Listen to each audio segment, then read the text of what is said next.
कालू बचपन से ही बहुत शरारती था। एक दिन कालू का दोस्त शहर से उससे मिलने आया, जो कि अब एक वकील था। अरे यार, जब से तुम वकील बने हो मुझे भूल ही गए हो। मैं तुम्हारा सबसे अच्छा दोस्त था। अरे नहीं यार, काम बहुत है इसलिए टाइम ही नहीं मिलता। आज बड़ी मुश्किल से तुमसे मिलने आया हूँ। और वैसे भी अब तुम्हारे पास बहुत पैसा है, तुम बड़े आदमी बन गए हो, तो मेरे जैसे गरीब आदमी से तुम्हें कहाँ मिलने का टाइम। मैं तो तुम्हें एक ऐसा रहस्य बताने आया हूँ जो तुम्हें कुछ ही दिनों में धनवान बना सकता है। और सब पक्षी तुझसे डरेंगे और तेरा नाम सुनकर उनके पांव कांप उठेंगे। तब कालू का वकील दोस्त उसे सारी बातें बताता है, जिससे कालू बहुत जल्दी मशहूर हो सकता था और लोग उसके नाम से डर सकते थे।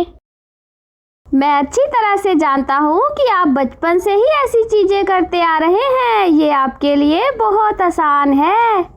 बस समाज की सेवा करो और यही असली मजा है। और जब भी तुम्हें मेरी जरूरत हो तो मुझे संदेश भेज देना और मैं दौड़कर तुम्हारे पास आ जाऊंगा। आज से मैं समाज सेवक हूँ, मुझे समाज की सेवा करनी है। सब कुछ बेचने के बाद कालू समाज सेवक का एक बोर्ड लगाकर एक पेड़ के पास बैठ जाता है। गोलू एक बहुत गरीब किसान था। सब्जियों का रेट कम होने के कारण गोलू की हालत बहुत खराब थी, इसलिए वह घर का खर्च भी नहीं चला पाता था। पिंकी, मुझ पर पहले से ही बहुत कर्ज है, अब मैं और पैसे कहाँ से लाऊं? मैंने आज गोपाल से पैसे लौटाने का वादा किया है और अगर मैंने उसे पैसे नहीं लौटाए तो वह मुझे बहुत अपमानित करेगा। गोलू, तुम परेशान मत हो, ऊपर वाला हमारी जरूर मदद करेगा। मैं अभी नीलू के पास जाती हूँ और कुछ पैसे ले आती हूँ। जब पिंकी नीलू की तरफ जा रही होती है तो रास्ते में उसकी नजर कालू के लगाए हुए एक बोर्ड पर पड़ती है।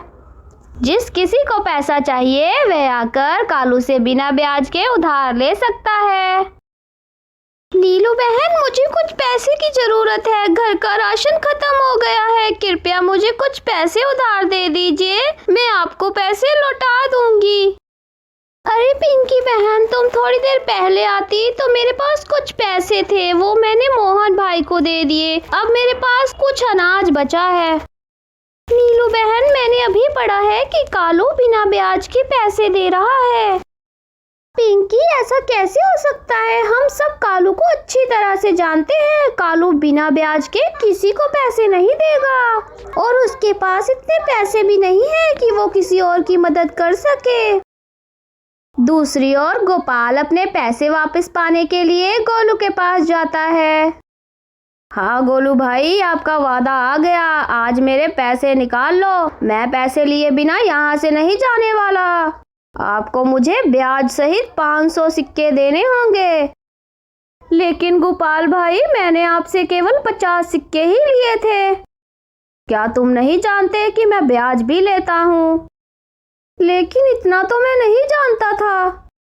तुम मुझे इस समय मेरे पैसे दे दो, नहीं तो अपना मकान, जमीन और सब कुछ मेरे नाम कर दो, नहीं तो मैं तुम्हारी जान ले लूंगा। लेकिन गोपाल भाई, इस समय मेरे पास 500 सिक्के नहीं है, मैं कहाँ से लाऊंगा 500 सिक्के? इतनी बड़ी रकम कहाँ से लाऊंगा? 2 दिन का समय दो, मैं अपनी जमीन बेच दूंगा। तुम्हारा दिमाग खराब हो गया है, मुझे आज पैसों की जरूरत है। तभी पिंकी भी वहां आ जाती है। गोपाल बहुत खतरनाक पक्षी था। गोपाल का नाम सुनकर सभी पक्षी डर जाते थे। गोपाल भाई, यहीं रुको, हम तुम्हारे पैसे लेने जा रहे हैं। अरे पिंकी, तुम क्या कह रही हो? हम पैसे कहाँ से लाएंगे? अरे गोलू, तुम मेरे साथ आओ, मैं तुम्हें सब कुछ बताती हूँ। मैं केवल 30 मिनट तक आपका इंतजार करूंगा, नहीं तो मैं अपने आदमी भेजूंगा और आपके साथ बुरा व्यवहार करूंगा। फिर गोलू पिंकी के साथ चला जाता है। गोलू, कालू ना बिना ब्याज के पैसे उधार दे रहा है, हम कालू से पैसे उधार ले लेते हैं। अरे पिंकी, तुम्हारा मतलब है कि मैं एक घड़े से निकलकर दूसरे घड़े में गिर जाऊं? कालू बिना लालच के पैसे क्यों देगा? तुम एक बार कालू से बात करके तो देखो। मिर्चो भाई, मैंने बहुत पाप किए हैं और अब मैं समाज की सेवा करना चाहता हूँ, इसलिए मैं सभी को बिना ब्याज के पैसे दूंगा। बस इस साफ पन्ने पर हस्ताक्षर करें ताकि मैं याद रख सकूं कि मैंने किसे पैसे उधार दिए थे। गोलू को कालू की बात पर यकीन नहीं हुआ, लेकिन वह मजबूर था। अरे गोलू भाई, कैसे हो? कैसे आना हुआ?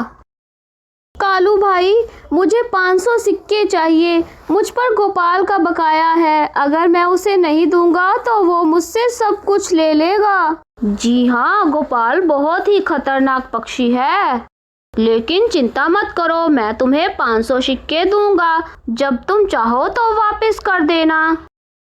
तब कालू उसे 500 सिक्के देता है और पेज पर हस्ताक्षर करा लेता है। कालू भाई, आपका बहुत बहुत धन्यवाद। अगर आपने मेरी मदद नहीं की होती तो मेरी जान चली जाती। फिर गोलू 500 सिक्के लेकर गोपाल के पास जाता है। वैसे गोलू, तुम्हें इतनी बड़ी रकम किसने दी? ये पैसे हमने कालू भाई से लिए हैं, बिना ब्याज के, बिना किसी लालच के। ये पैसे हमें दे दिए गए हैं।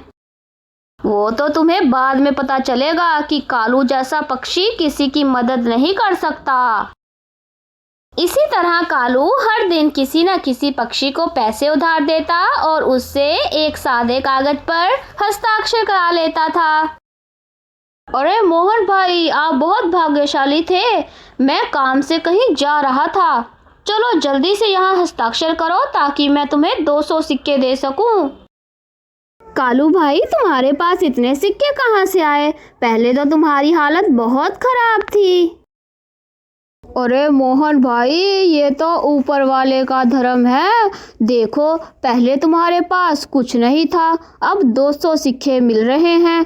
वैसे ही मेरे पास भी बहुत दौलत आई है। ये तो किस्मत की बात है। हो सकता है कल को तुम्हारे पास भी बहुत पैसे हो। मोहन को सिक्के देने के बाद कालू शहर के लिए निकल जाता है। अरे मेरे दोस्त राजू, तुमने जो कहा था मैं वैसे ही कर आया हूँ, बाकी तुम्हें करना है। राजू हस्ताक्षरित पृष्ठ देखता है। अरे वाह कालू, तुमने तो सिर्फ 10 दिन में 30 लोगों के हस्ताक्षर ले लिए। ये तो आपने बहुत बड़ी उपलब्धि हासिल की है। यह समझ लो कि उनकी सारी जमीन तुम्हारे नाम है। अरे वकील मित्र, तुमने यह कहकर मुझे बहुत खुश कर दिया। अब तो मैं जल्द ही आपके दिए हुए पैसे वापस कर दूंगा। बस एक बार सबकी जमीन मेरे हाथ में आ जाए। अरे यार कालू, तेरा पैसा और मेरा पैसा एक ही है। तू क्या बात कर रहा है? अब मैं चलता हूँ, मुझे समाज की सेवा करनी है। पक्षी मेरा इंतजार कर रहे होंगे। कालू बनेगा जमींदार, कालू बनेगा जमींदार। हर तरफ मेरा ही होगा इख्तियार, हर तरफ मेरा ही होगा इख्तियार। फिर करेगा कालू प्यार, फिर करेगा कालू प्यार। बस हाथ आ जाए एक शिकार। वैसे मोहन भाई, ये सोचने की बात है कि कालू के पास इतने पैसे कहाँ से आया है और फिर वह उन पैसों को बिना किसी लालच के सभी पक्षियों को कैसे देगा।